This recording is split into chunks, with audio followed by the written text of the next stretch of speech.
अगर आपने अब तक ग्रीन स्टडी सब्सक्राइब नहीं किया है तो आप इसे सब्सक्राइब कीजिए, फिर बेल बटन पे क्लिक कीजिए। इससे आपको हमारे हर वीडियो का मैसेज फ्री में आपको आपके मोबाइल पे मिल जाएगा।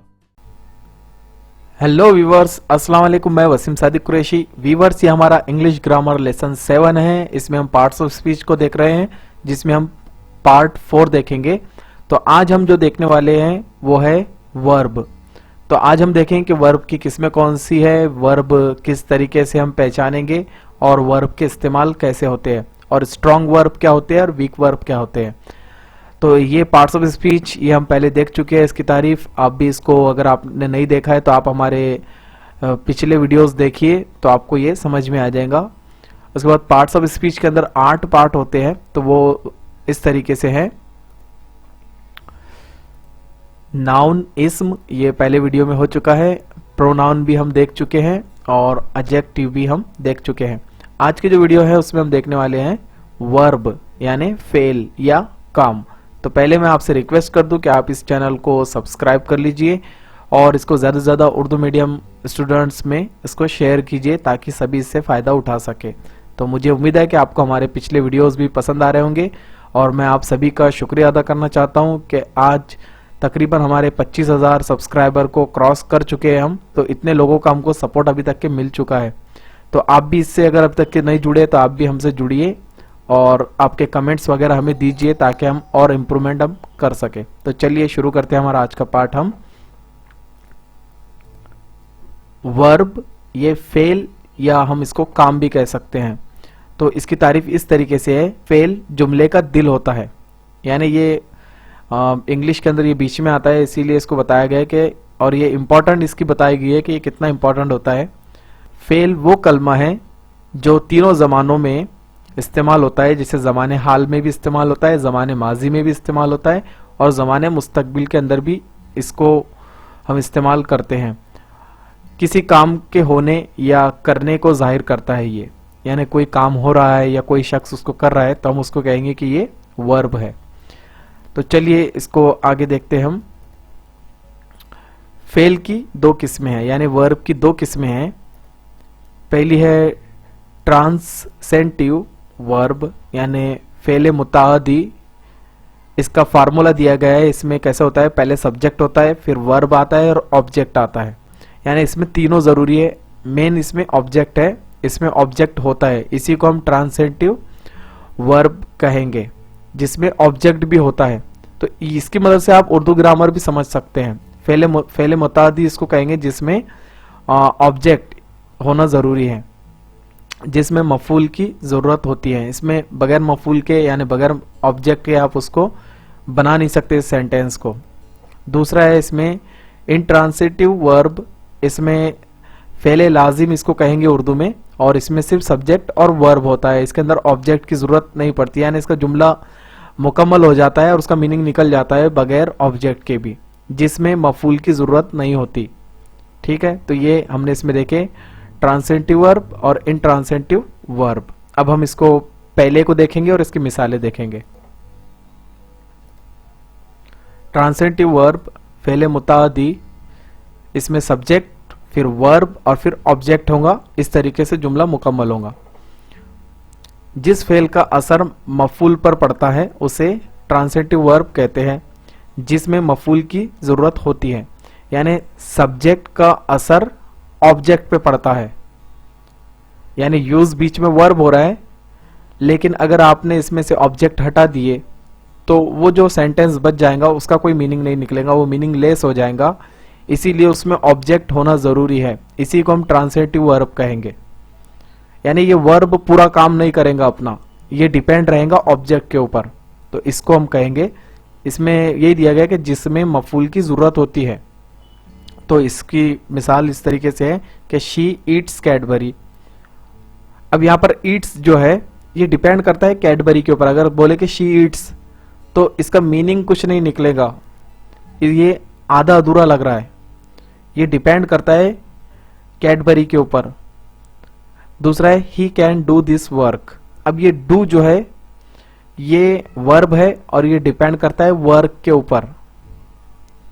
तो इससे पता चलता है हमको कि इसमें ऑब्जेक्ट होना जरूरी है। अगर ऑब्जेक्ट नहीं है तो इसका मीनिंग कुछ नहीं निकलेगा, ये मीनिंगलेस सेंटेंस हो जाएंगे, यानी सेंटेंस ही गलत हो जाएंगे। तो ये पहली किस्म थी। दूसरी किस्म में देखते हैं हम,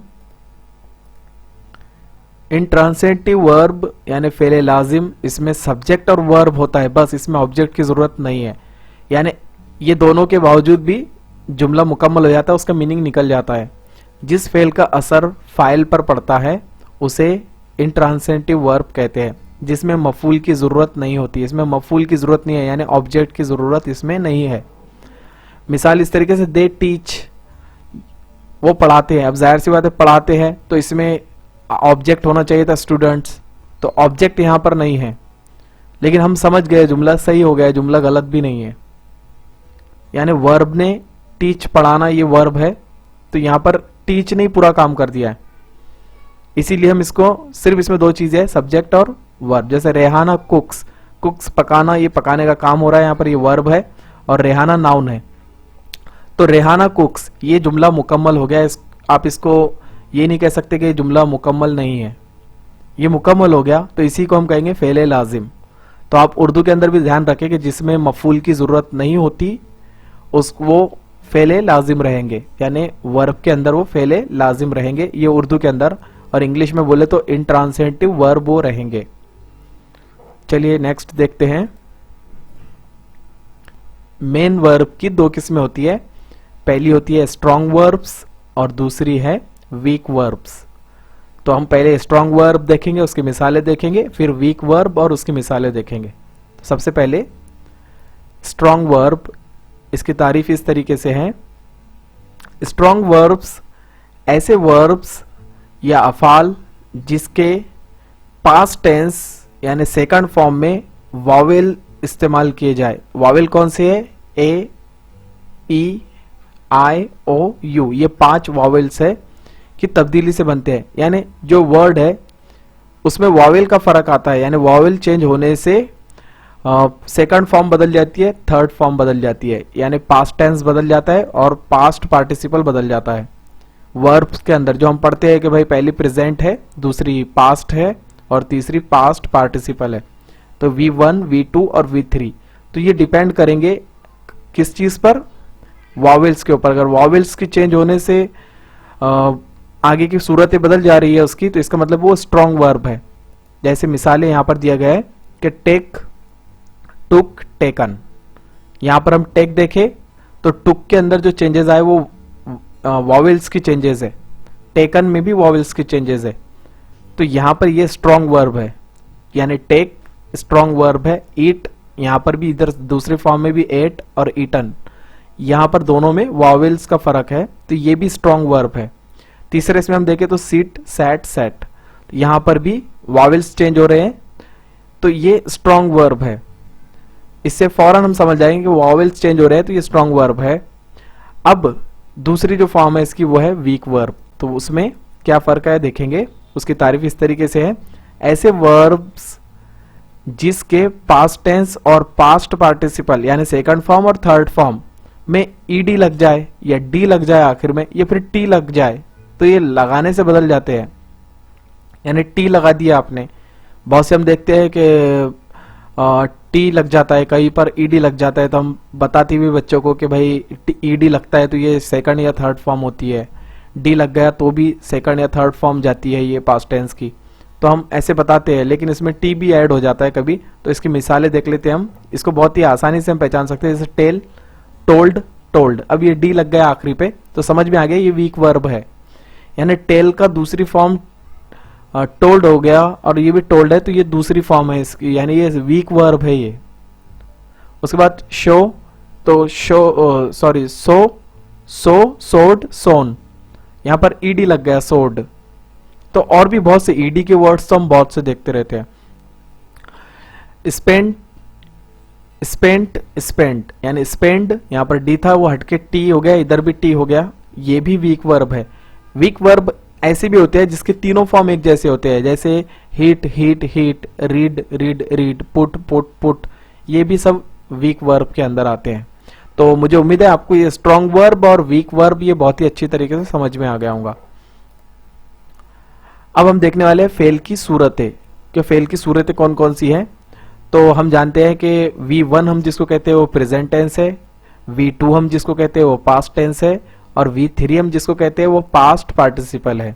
यानी V1 प्रेजेंट टेंस ये पहली सूरत है, पास्ट टेंस ये दूसरी सूरत है, और पास्ट पार्टिसिपल ये तीसरी सूरत है। इसमें और भी वर्ब होते हैं जिसमें हम आईएनजी लगा देते हैं। आईएनजी लगना मतलब काम अभी शुरू है। तो इसकी मिसाल यहां पर जैसे कम, केम, कम, कमिंग। अब पढ़ने का तरीका क्या है? कम यानी आना, केम यानी आया, कम यानी आ चुका तीसरी फॉर्म में, यानी तीसरी फॉर्म में काम कंप्लीट हो गया। इधर कमिंग आ रहा है, ये काम शुरू है, आईएनजी लगा हुआ है। तो इसके जो ज्यादा वीडियो हमने इसके तकरीबन 8 वीडियो मैंने अपलोड कर चुका हूं, और तकरीबन उसमें अगर आप इसको देख ले तो 400 से 500 वर्ड आप याद कर लेंगे। और इसकी खास बात ये होती है कि पहला वर्ड याद हो गया तो उसकी सेकंड फॉर्म और थर्ड फॉर्म आसानी से याद हो जाती है, तो आपकी वोकैबुलरी भी अच्छी हो जाएगी इसमें। आप इस चैनल को सब्सक्राइब कर लीजिए और इसको ज़्यादा से ज़्यादा उर्दू मीडियम स्टूडेंट्स में इसको शेयर कीजिए ताकि सभी इससे फ़ायदा उठा सके। तो मुझे उम्मीद है कि आपको हमारे पिछले वीडियोस भी पसंद आ रहे होंगे, और मैं आप सभी का शुक्रिया अदा करना चाहता हूं कि आज तकरीबन हमारे 25,000 सब्सक्राइबर को क्रॉस कर चुके हैं हम। तो इतने लोगों का हमको सपोर्ट अभी तक के मिल चुका है।